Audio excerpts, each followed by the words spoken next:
Hi guys, good morning. देखिए, एक message आया था मेरे पास, थोड़ा सा वो डिस्कस कर लेते हैं आज। ये इम्पोर्टेंट है सभी के लिए। आ, ये मेरे पास संडे को मैसेज आया था, पुराना मैसेज है।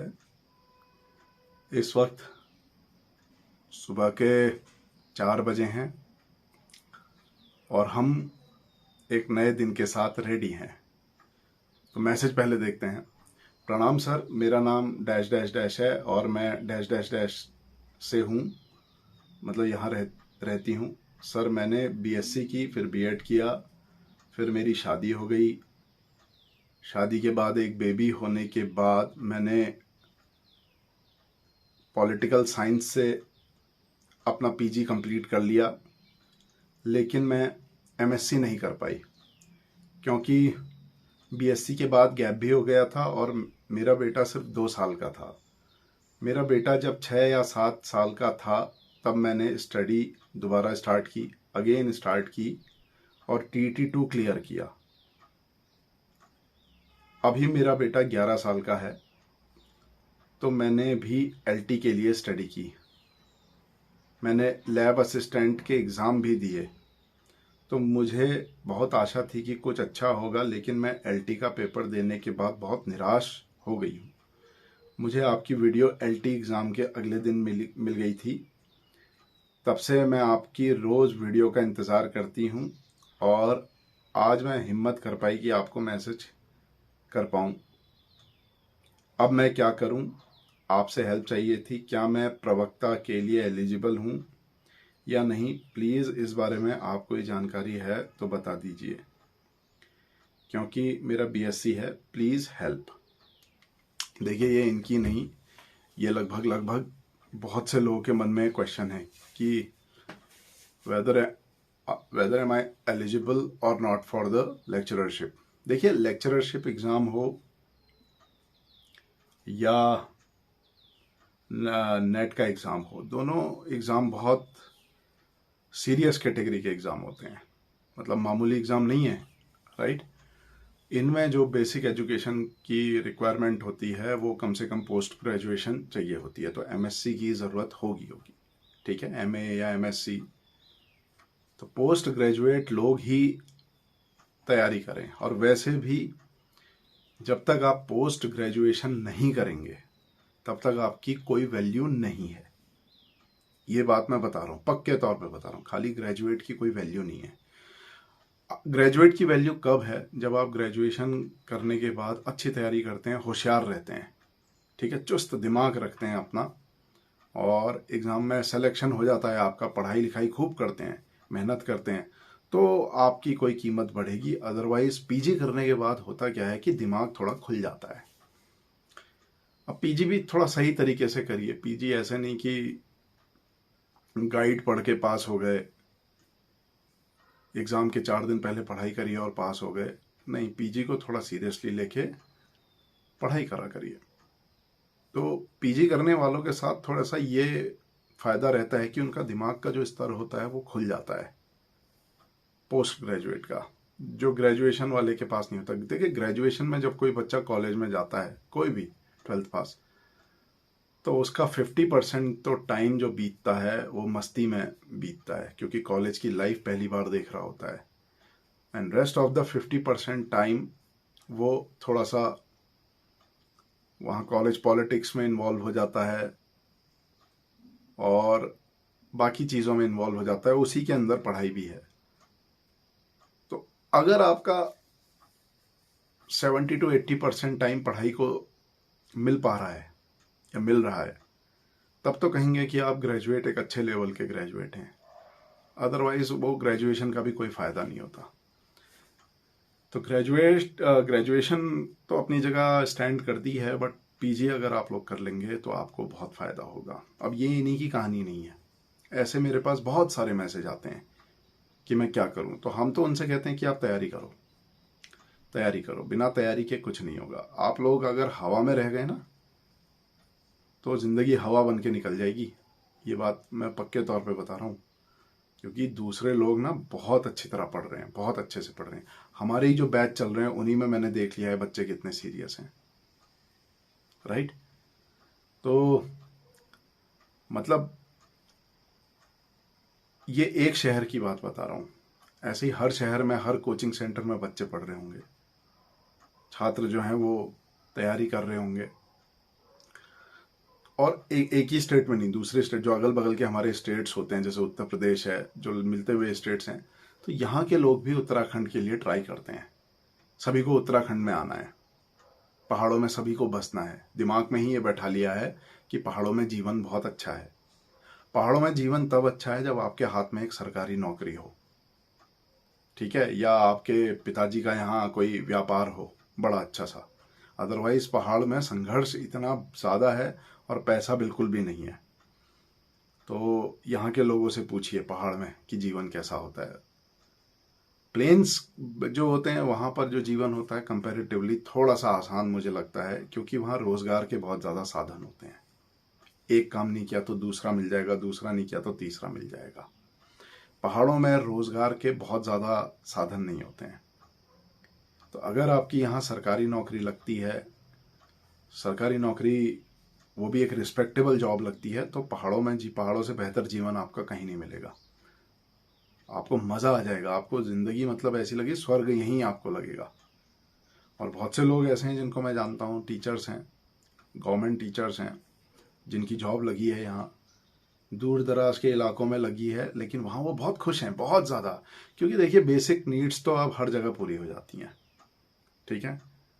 मेडिकल फैसिलिटीज़ को अगर हम थोड़ा किनारे भी कर दें एक सेकंड के लिए, तो बाकी की जो बेसिक नीड्स हैं जीने के लिए, जैसे अगर आपका कहीं किसी गांव में भी किसी स्कूल में सिलेक्शन होता है तो वहाँ आपको रहने के लिए जगह मिल जाएगी, राइट। आसपास आपको दुकानें मिली जाएंगी ताकि आपका राशन पानी वहाँ से अवेलेबल हो जाए। सब्जी गांव में हो ही जाती है, मिल ही जाती है। गांव में दूध मिल जाता है, घी मिल जाता है, दही मिल जाता है, जो बेसिक रिक्वायरमेंट है। अब रोज़ रोज़ तो कपड़े पहनने नहीं है, कपड़े आपको खरीदने कभी शहर आना पड़ेगा तो खरीद लीजिए। और इंटरनेट कनेक्शंस अब गांव में गांव गांव तक पहुंच गए हैं, ब्रॉडबैंड कनेक्शन जो होते हैं। लाइट जो होती है, पावर, वो भी अब 24 घंटा गांव को मिलती है करीब करीब। और ऐसा नहीं है कि वहाँ छोटे बच्चों के स्कूल नहीं है। मैंने ये देखा है कि अब इंग्लिश मीडियम जो छोटे बच्चों के स्कूल होते हैं वो गांव में भी खुल गए हैं। जो पढ़े लिखे, जो सफल नहीं हो पाए, उन लोगों ने अपने खुद के छोटे छोटे स्कूल स्टार्ट किए गांव में, और वो बहुत अब सफल हैं वो लोग। तो ये सब चीज़ें अट्रैक्ट करती हैं दूसरे लोगों को, सिर्फ आपको ही नहीं। आप उत्तराखंड के रहने वाले हैं, आपको लगता है कि यहाँ नौकरी पर सिर्फ मेरा हक है, ठीक है, आपकी सोच है। लेकिन बाहर के जो स्टेट्स के हैं उनको भी कुछ परसेंटेज यहाँ नौकरी में रखा जाता है। तो आपका कंपटीशन जो है ना वो थोड़ा सा बढ़ के हो गया है। और जिस लेवल की पढ़ाई हम आपको करा रहे हैं, मैं फिर कहता हूँ, जिस लेवल की पढ़ाई मैं आपको करा रहा हूँ कोचिंग में, जो ऑनलाइन हमारी क्लासेस चल रही हैं, उस लेवल की तो कोई दूसरा नहीं पढ़ रहा होगा, इस बात की मैं गारंटी देता हूँ। वो चीज़ कोई दूसरा नहीं पढ़ रहा है। पढ़ रहा है, ठीक है, अच्छी तरह पढ़ रहा है, लेकिन जो चीज़, जो क्वालिटी, जो पॉइंट टू पॉइंट चीज़ें हम आपको बता रहे हैं, वो दूसरा उसमें बहुत पीछे है आपसे, बहुत ज़्यादा पीछे। तो बेहतर है कि आप लोग पढ़िए, अच्छे से पढ़िए। जो हम एक दिन पढ़ाते हैं, जैसे आज हमने कोई क्लास पढ़ाई, उसको आप आज ही रिवाइज करके कंठस्थ कर लीजिए। बहुत छोटा छोटा टॉपिक रहते हैं, कोई ऐसे बहुत भारी भरकम हम पढ़ाते नहीं है। देखिए होता क्या है ना, कोचिंग सेंटर्स का एक रूल होता है, मैं आपको बता देता हूँ, क्योंकि मैंने बहुत बहुत कोचिंग सेंटर्स में काम किया है, पढ़ाया है इन लोगों के साथ शुरू में। बाद में तो फिर मैंने अपनी अकॉर्डिंग, अपने मर्जी से मैं चला। लेकिन शुरू में देखिए माहौल क्या होता है, कोचिंग सेंटर्स आपसे एक मुश्त पैसा ले लेते हैं, ठीक है।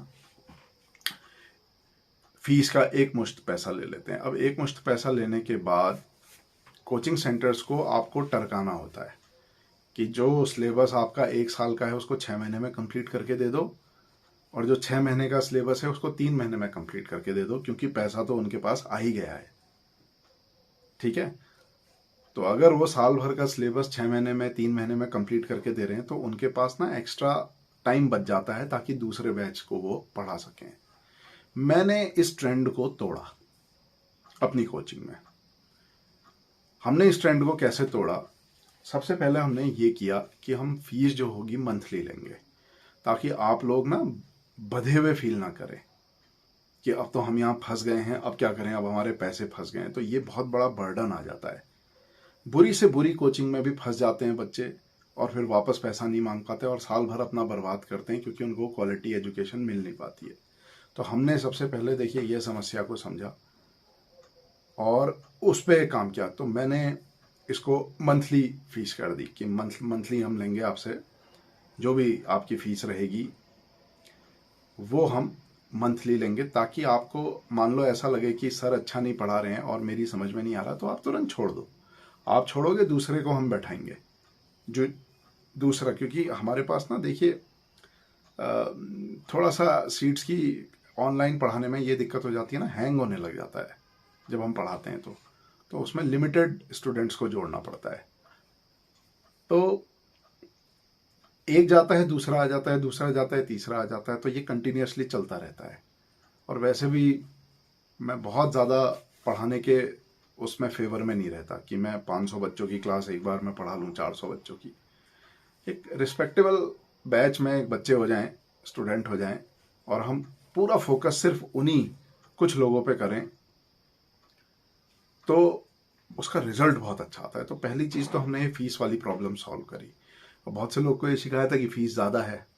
देखिए मैं फिर कहूँगा कि फ़ीस ज़्यादा नहीं है, बिल्कुल नहीं है, रत्ती भर भी नहीं है। और वैसे भी मैक्सिमम बच्चे तो हमारे पास फ्री और डिस्काउंट वाले ही हैं फीस में। गरीब गरीब घरों के हैं, आर्थिक स्थिति इतनी संपन्न नहीं है, तो उनसे तो हम पैसे भी नहीं लेते हैं। और जो बचे हैं, जो संपन्न हैं, उनसे हम जो थोड़ा बहुत लेते हैं वो हमारे एक्सपेंसेस हैं, इंटरनेट का खर्चा है। अब जिस प्लेटफॉर्म पे हम पढ़ाते हैं उस प्लेटफॉर्म को भी पैसा जाता है। वो प्लेटफॉर्म भी अब हमसे ये डिमांड करता है कि पर बच्चे के हिसाब से हमको पे करो। तो ये दिक्कत है। तो पहली प्रॉब्लम जो फीस से रिलेटेड थी वो हमने इस तरीके से सॉल्व करी कि हम मंथली फीस कर देंगे ताकि आप कभी भी इस तरीके का फील ना कर पाएं। दूसरी प्रॉब्लम जो मुझे लगती थी वो ये थी कि ये जो टरकाने वाली, टाल देने वाली कोचिंग सेंटर्स की आदत है कि फटाफट जल्दी जल्दी कोर्स निपटाओ और बस छुटकारा पाओ। तो मैंने इस ट्रेंड को ही बदला। मैंने कहा सिलेबस में बहुत स्लो पढ़ाऊंगा, आराम से पढ़ाऊंगा, टाइम लेके पढ़ाऊंगा। वो कहते हैं ना इंग्लिश में, take time before time takes you. तो वो हमने किया कि हमने सिलेबस को कहा कि थोड़ा लंबे समय तक चलेगी कोचिंग, ताकि पढ़ाई का ना निरंतरता बनी रहे। अब इसकी वजह मैं आपको बता देता हूँ। देखिए बहुत दिमाग लगाना पड़ता है, इतना आसान नहीं है। इसकी वजह जो मैंने मतलब जो मुझे लगा ठीक वो मैंने किया कि मैं सिलेबस को 3 महीने की जगह 12 महीने में क्यों पढ़ा रहा हूँ। होता क्या है, मान लीजिए 12 महीने बाद आपके पेपर है, 12-14 महीने बाद आपका एक पेपर है। अगर मैं आपका 3 महीने में 4 महीने में सिलेबस निपटा के आपको छोड़ दूँ तो उसके बाद आप पढ़ेंगे नहीं, आपकी कंटिन्यूटी नहीं रह जाएगी। पैसा आप मेरे को उतना ही देंगे जितना 12 महीनों में दिया है, समझ रहे हैं। 3 महीने में भी हम उतनी फीस लेंगे और 12 महीने में भी हम उतनी ही फीस ले रहे हैं पर मंथ के हिसाब से, ठीक। 3 महीने में अगर मैं आपको 4 महीने में सिलेबस करा के छोड़ देता हूं तो बाकी के बचे हुए टाइम में आप पढ़ नहीं पाएंगे और आपका वो जो पढ़ा लिखा जो 4-5 महीने का था वो सब गुड़ गोबर हो जाएगा। कुछ 100 में से 5 या 4 स्टूडेंट ऐसे रहेंगे जो पढ़ लेंगे, लेकिन मैक्सिमम 96% जो होंगे वो पढ़ाई के टच में ना रह के उनसे पढ़ाई छूट जाएगी, वो सेलेक्ट नहीं हो पाएंगे। अगर हम 12 महीने कंटिन्यूस आपको पढ़ाते हैं तो पढ़ाई में एक निरंतरता बनी रहती है, कंटिन्यूटी बनी रहती है, आप टच में रहते हैं पढ़ाई के। कुछ भी चीज़ ऐसा नहीं होता है कि आपके दिमाग से स्किप हो जाए, क्योंकि हर क्लास में पिछला कुछ ना कुछ रिपीट होता है। तो एग्ज़ाम अगर 12 महीने बाद है आपका तो 12 महीने तक तो आपका 12-14 महीने बाद अगर एग्ज़ाम है तो 12-14 महीने तक आपका सिलेबस चल रहा है, 10-12 महीने तक तो आप टच में हैं। और जैसे ही एग्ज़ाम दे के आएंगे आपका एग्ज़ाम बहुत अच्छा जाएगा, दूसरों से तो बेहतर जाएगा। सिलेक्शन होना नहीं होना थोड़ा बहुत भाग्य पे निर्भर करता है, लेकिन इस बात की गारंटी है कि आप लोग बेहतर पेपर दे के आएंगे, सेटिस्फाइड रहेंगे।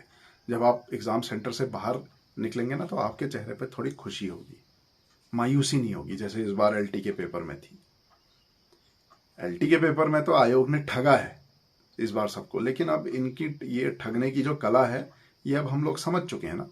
अब अगले पेपर में इनके उस्ताद हमको नहीं ठग पाएंगे। हम क्या करेंगे, हम पढ़ाई उस लेवल की कर लेंगे। तो इसीलिए हम क्या कर रहे हैं कि थोड़ा कोर्स को लंबा चलाते हैं। तो ये हमारे लिए। और तीसरी बात यह है कि नया बैच इतनी जल्दी हम शुरू नहीं करते। जैसे अब मैं नया बैच जो शुरू करूंगा, मे बी जनवरी के आसपास शुरू करूंगा, जनवरी 2025-24 क्या है, जो भी अगला साल होगा उसमें करेंगे। तब तक जो ये बैच चल रहा है इसका सिलेबस पूरा हो चुका होगा। यदि आप लोग इस बैच से जुड़ना चाहेंगे तो मैं आपको बीच में ऐसे नहीं जोड़ूंगा। बीच में ऐसे तभी जोड़ूंगा जब आप जो पिछले लेक्चर अगर आपको चाहिए होंगे या नहीं चाहिए होंगे, वो डिसाइड करने के बाद ही, आपसे डिस्कस करने के बाद ही।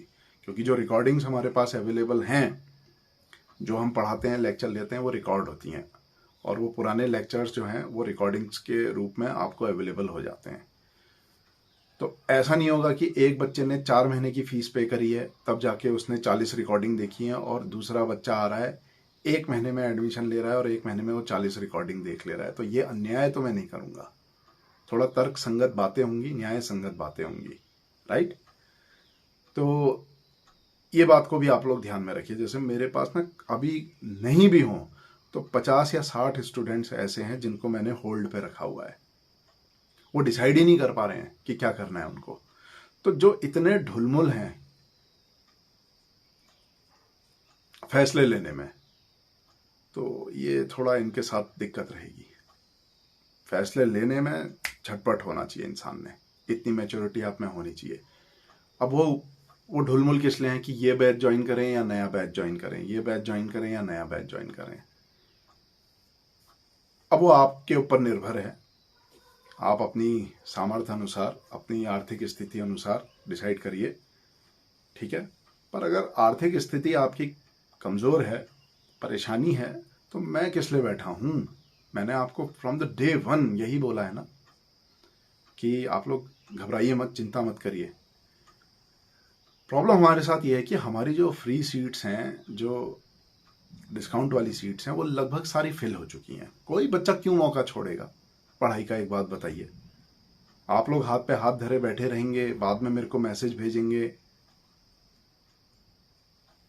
और फिर आपको एडमिशन हम नहीं दे पाएंगे, तो फिर आप मुझको भला बुरा बोलेंगे कि सर आप तो ये कहते हैं, आप तो। जैसे एक हमारे पास एक मैसेज आया कि सर मुझे एडमिशन चाहिए, राइट।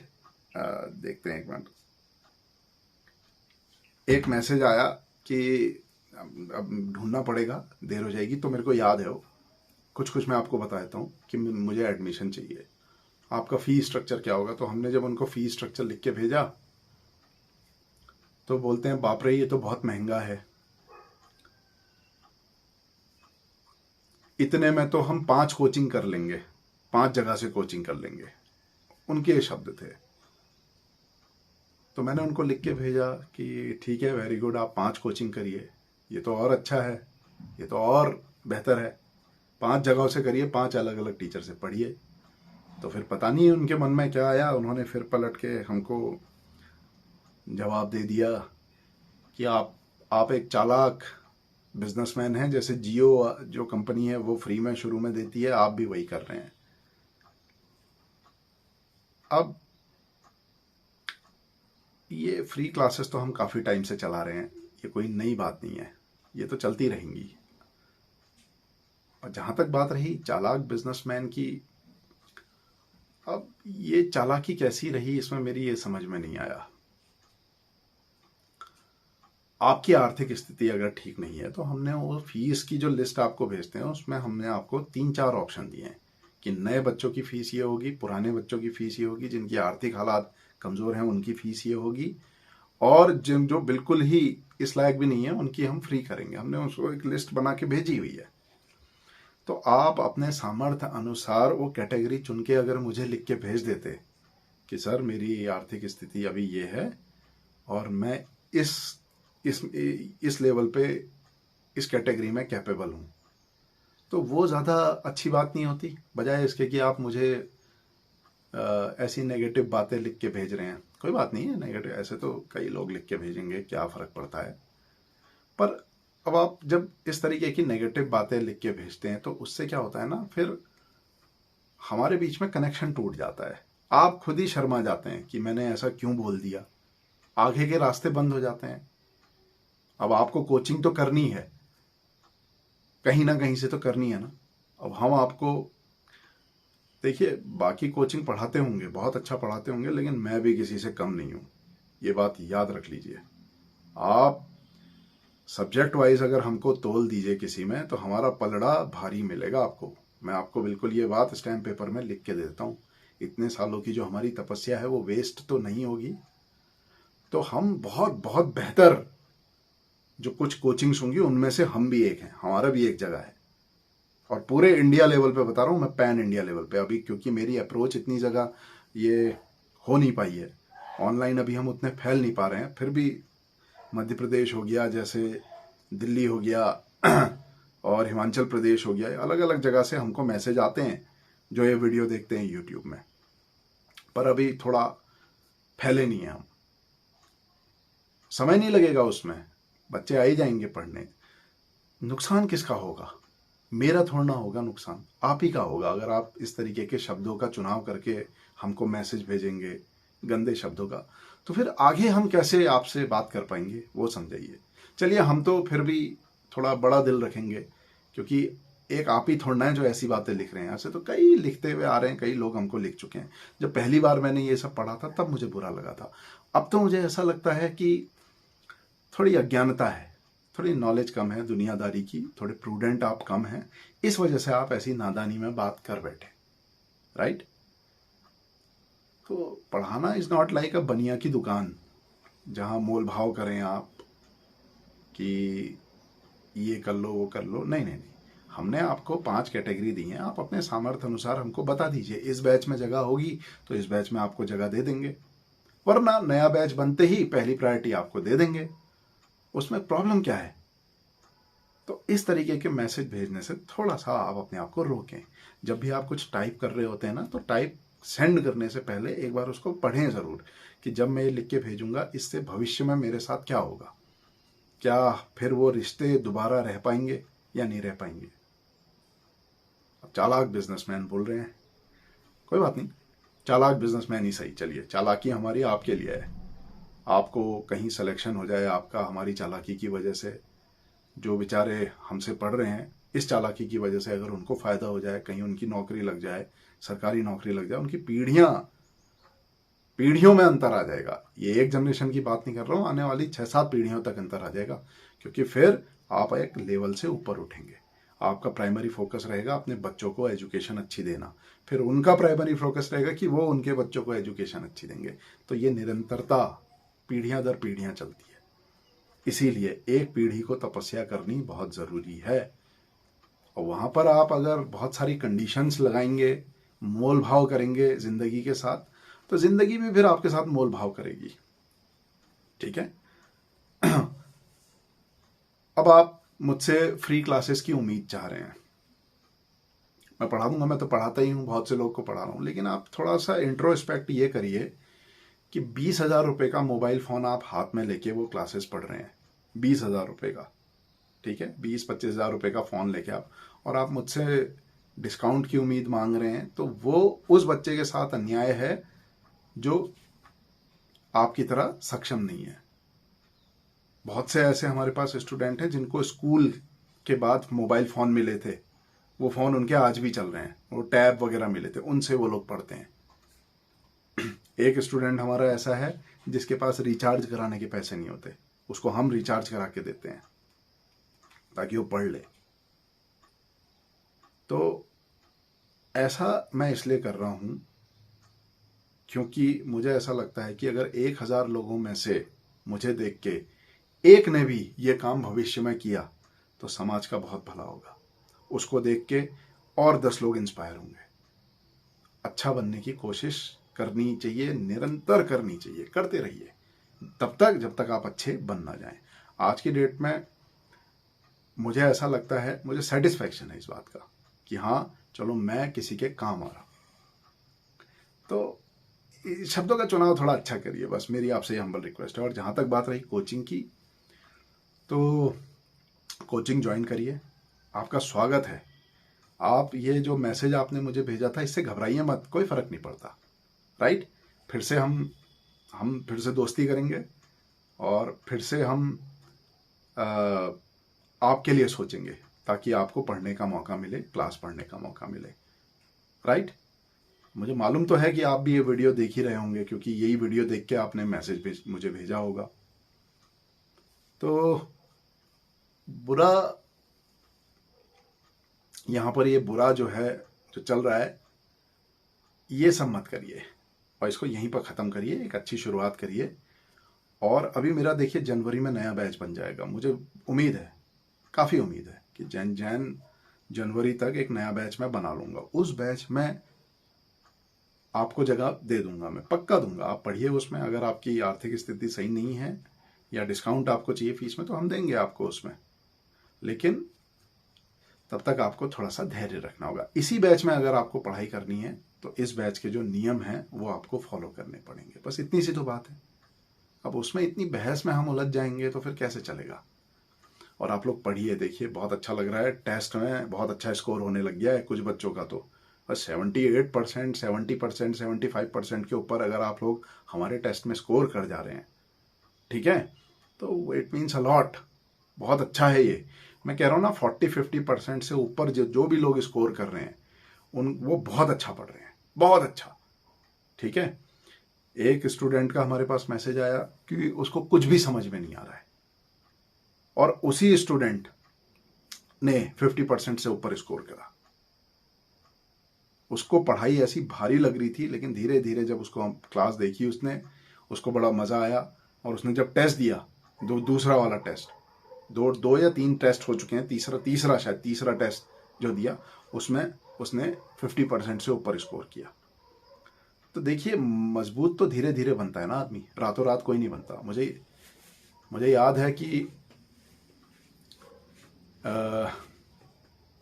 एक 12th पास करके एक बच्चा आया था, नया नया ग्रेजुएशन उसने ज्वाइन करी थी, और ग्रेजुएशन के साथ साथ उसके फादर ने उसको कोचिंग ज्वाइन करवा दी थी कि चलो ग्रेजुएशन भी इसकी चलती रहे और ये नीट क्वालिफाई कर जाए मेडिकल में, इसको डॉक्टर बनाऊंगा मैं। उसके पापा आके मिले थे, तब मैं कहाँ पढ़ा था, कोई बड़ा, एक सबसे बड़ा जो इंस्टीट्यूट था इंडिया का, उसमें पढ़ाता था मैं।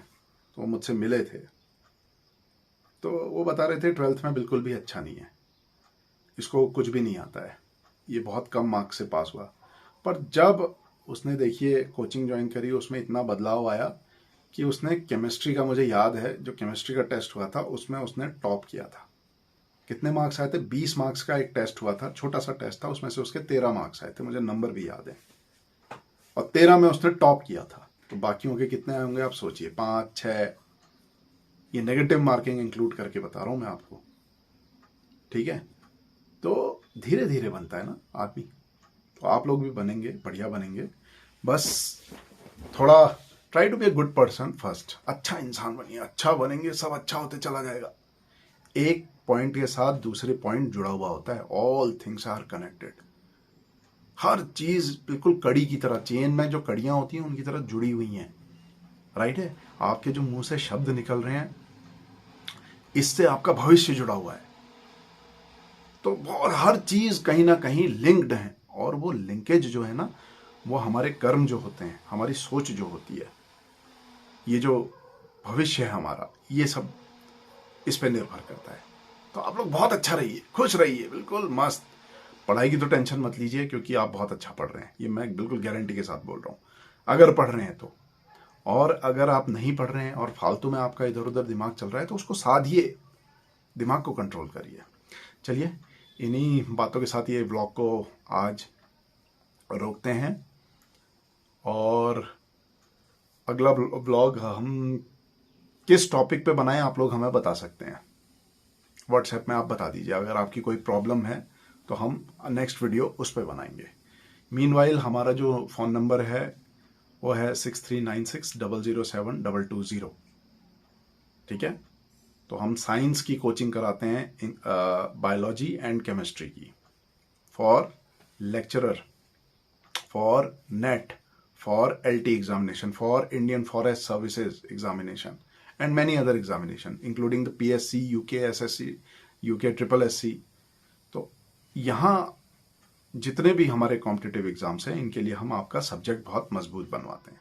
तो कोई भी क्वेरी हो तो मुझे कॉल करिए, और कॉल नहीं कर सकते हैं तो व्हाट्सएप में भेजिए, और कोई भी आपकी अगर प्रॉब्लम है तो मुझे लिख के भेजिए। चलिए, थैंक यू।